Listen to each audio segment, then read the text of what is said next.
சாய் பக்தர்களுக்கு என் அன்பு வணக்கங்கள். ஓம் சாய்ராம்.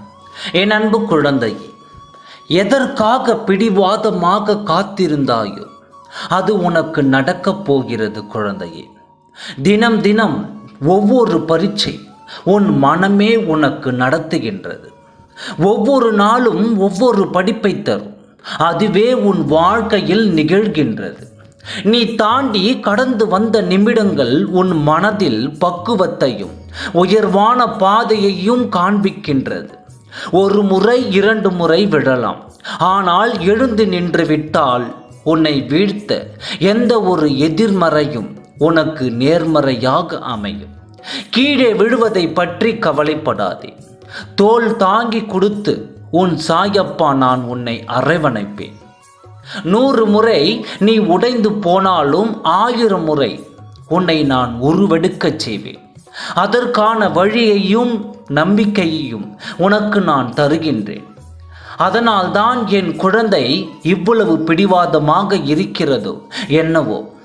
உன்னுடைய பிடிவாத குணம் உனக்கு பிறந்ததில் இருந்தே இருக்கிறது என்பதை உன் சாயப்பா நான் அறிவேன். கவலைப்படாதே குழந்தையே. நீ பிடிவாதமாக எதை ஆசைப்பட்டாலும் அது உனக்கு நல்லதாக இருக்கும். அந்த பட்சத்தில் அதை நிறைவேற்றுவது உன் சாயப்பாவின் கடமை. உனக்கான பக்கபலமாய் நான் இருக்கின்றேன். நீ வலியால் அழுகையில் உன் மனதில் வேதனையையும் கஷ்டத்தையும் வெளியில் குமுறலாய் கொட்டி தீர்த்தாய். அதை பார்த்து உன் சாயப்பா அதிர்ந்து என்ன செய்வது என்று தெரியாமல் திகைத்து கொண்டிருக்கின்றாய்.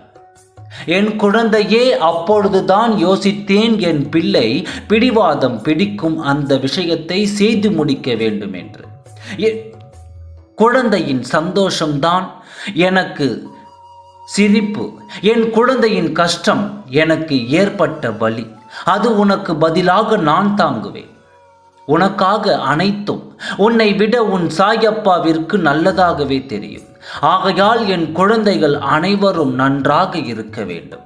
ஓம் சாய்ராம். நன்றி, வணக்கம்.